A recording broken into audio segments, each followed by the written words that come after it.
नमस्कार दोस्तों। उत्तर प्रदेश में बीजेपी को रोकने के लिए समाजवादी पार्टी ही एक मैदान में बची है। ये बात अब तय हो चुकी है।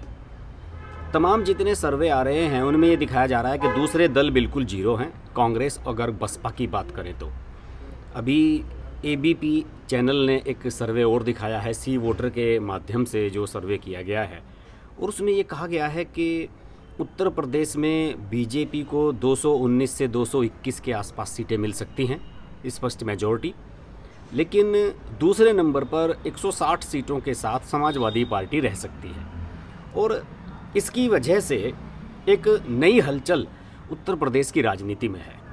हलचल इस बात से है कि ये सब ने तय जान लिया है कि योगी आदित्यनाथ के अगेंस्ट अगर उत्तर प्रदेश में कोई खड़ा है तो वो सिर्फ अखिलेश यादव हैं। बाकी सभी राजनीतिक दल गौण हो गए हैं। प्रियंका गांधी घूम रही हैं, रैली कर रही हैं, कैंपेन कर रही हैं, लेकिन सब लोग जानते हैं कि जब चुनाव आते हैं तो चुनाव के समय में रैलियां करना, कार्यक्रम करना, ये राहुल गांधी को भी बहुत पसंद है और प्रियंका गांधी को भी पसंद है। हालांकि प्रियंका गांधी का कोई ताल्लुक सीधा सीधा उत्तर प्रदेश से अभी नहीं है, क्योंकि उनकी माँ यहाँ से सांसद हैं, भाई उनके यहाँ से सांसद हैं नहीं अब।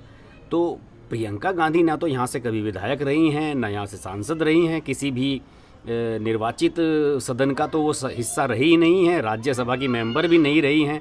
लेकिन वो चूँकि बस सिर्फ इतना है कि वो कुछ साल पहले यहाँ की प्रभारी बना दी गई थी, पार्टी में महासचिव हैं, और कांग्रेस के पास प्रियंका गांधी के अलावा उत्तर प्रदेश में कोई फेस बचा भी नहीं है, तो इसलिए वो यहाँ पर कैंपेन कर रही हैं। कभी लखीमपुर खीरी चली जाती हैं, कभी जो आशा वर्कर हैं उनसे मिलने चली जाती हैं। मीडिया के लिए वो अट्रैक्शन का केंद्र हो सकती हैं, लेकिन वोटर्स के लिए वो अट्रैक्शन का केंद्र बिल्कुल भी नहीं है। अब फिलहाल स्थिति ऐसी बन रही है कि उत्तर प्रदेश में राजनीतिक दलों के सामने एक बात स्पष्ट हो गई है कि समाजवादी पार्टी और उसके सहयोगी दल ही मुख्य मुकाबले में रहने वाले हैं बीजेपी के सामने 2022 के चुनाव में। मायावती को सर्वेज ने जो सीट दी हैं वो 10-15 सीटें दी हैं, और कांग्रेस को तो डबल डिजिट में भी सीटें नहीं दी हैं काफ़ी हद तक। ये हालांकि ये सर्वेज ज़्यादा रिलायबल नहीं होते, लेकिन फिर भी एक मोटा मोटा अनुमान लगाने में तो ये सफल रहते ही हैं। कुछ ऐसा ही उत्तर प्रदेश के बारे में हुआ है। और उत्तर प्रदेश में समाजवादी पार्टी का जो गठबंधन बनता हुआ नज़र आ रहा है, जिसमें सुहेल देव वाली पार्टी भी आ गई है, ओम प्रकाश राजभर की कुछ और छोटे मोटे दल भी साथ आ रहे हैं, उसमें सबसे महत्वपूर्ण दल है राष्ट्रीय लोकदल, जो कि वेस्ट यूपी से जुड़ा हुआ है, स्वर्गीय चरण सिंह और अजीत सिंह की पार्टी, जिसे अब उनके बेटे जयंत सिंह चला रहे हैं, जिन्होंने अभी हाल ही में अपना नाम बदला है और जयंत चौधरी से जयंत सिंह बने हैं। दोनों के बीच में एक म्यूचुअल अंडरस्टैंडिंग है। दोनों के बीच में ये कई बार इस बारे में बात हो चुकी है कि वो दोनों गठबंधन में चुनाव लड़ेंगे, लेकिन ये बात भी सही है कि सीट शेयरिंग को लेकर अभी दोनों के बीच में ट्यूनिंग नहीं बन पाई है।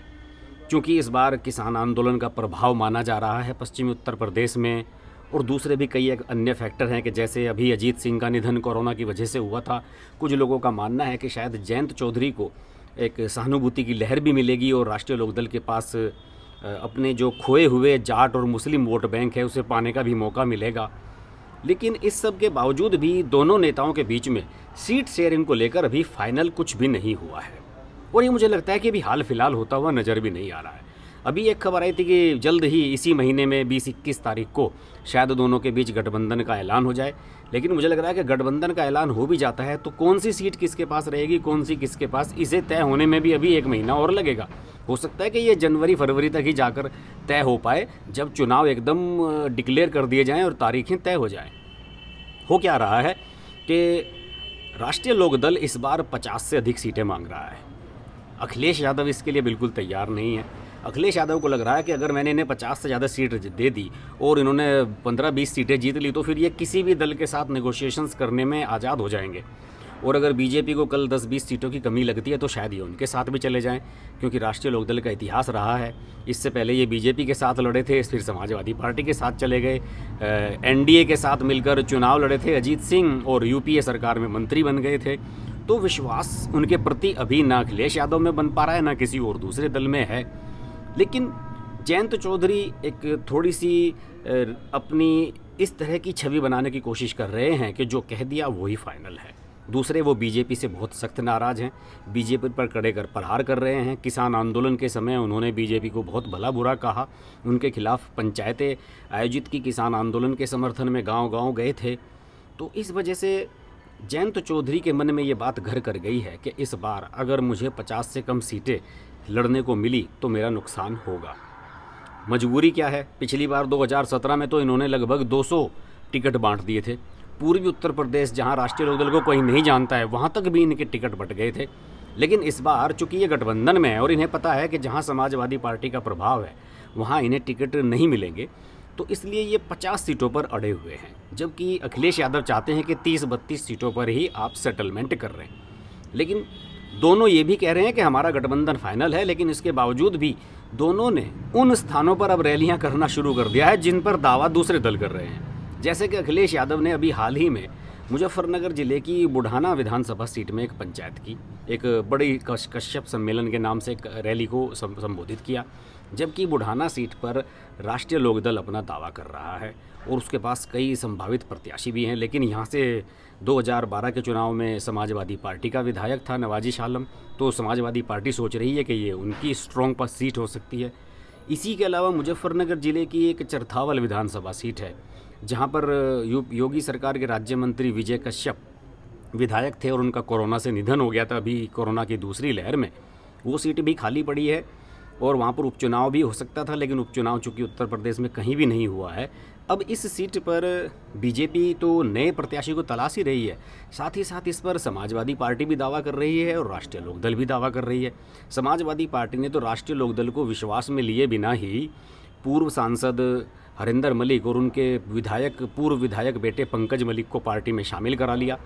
पंकज मलिक और हरिंदर मलिक के घर पर जब अखिलेश यादव बुढ़ाना में रैली करने के लिए आए तो मुजफ्फरनगर जिला मुख्यालय पे दोनों का जो आवास है वहाँ पर खाना खाने के लिए गए। तो उससे ये भी संकेत मिल रहा है कि चरथावल सीट भी शायद राष्ट्रीय लोकदल को नहीं देना चाहते अखिलेश यादव।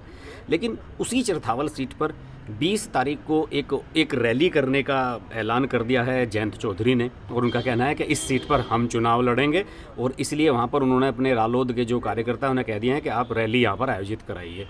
तो इन सब चीज़ों से ये भी सामने आ रहा है कि दोनों अभी कहीं भी एक दूसरे को कमतर नहीं आंक रहे हैं और ना ही एक दूसरे के सामने कमतर दिखने का प्रयास कर रहे हैं। जयंत चौधरी ये दिखाना चाहते हैं कि वेस्ट यूपी में तो अखिलेश जी आपको हमारे साथ डील करनी ही होगी और अगर आप हमसे डील नहीं करेंगे और हम अगर अकेले लड़ते हैं तो घाटा आपका होगा।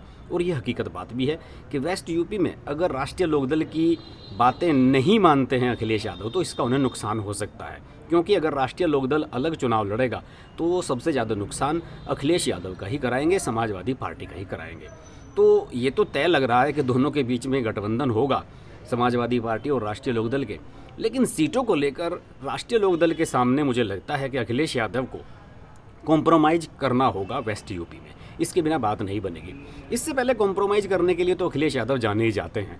2019 के लोकसभा चुनाव में उन्होंने उन सीटों पर भी मायावती को टिकट दिलवा दिया था जिस पर उनकी पार्टी के नेता 2014 में दूसरे नंबर पर रहे थे। समाजवादी पार्टी के प्रत्याशी जिन लोकसभा सीटों पर नंबर 2 पर रहे थे, कई सीटें थी हाथरस वगैरह वेस्ट यूपी की, जहाँ पर उन्होंने मायावती की जिद के सामने झुकते हुए पीछे हटते हुए अखिलेश यादव ने वो सीटें बसपा के खाते में दे दी थी और इसका नुकसान उठाया था।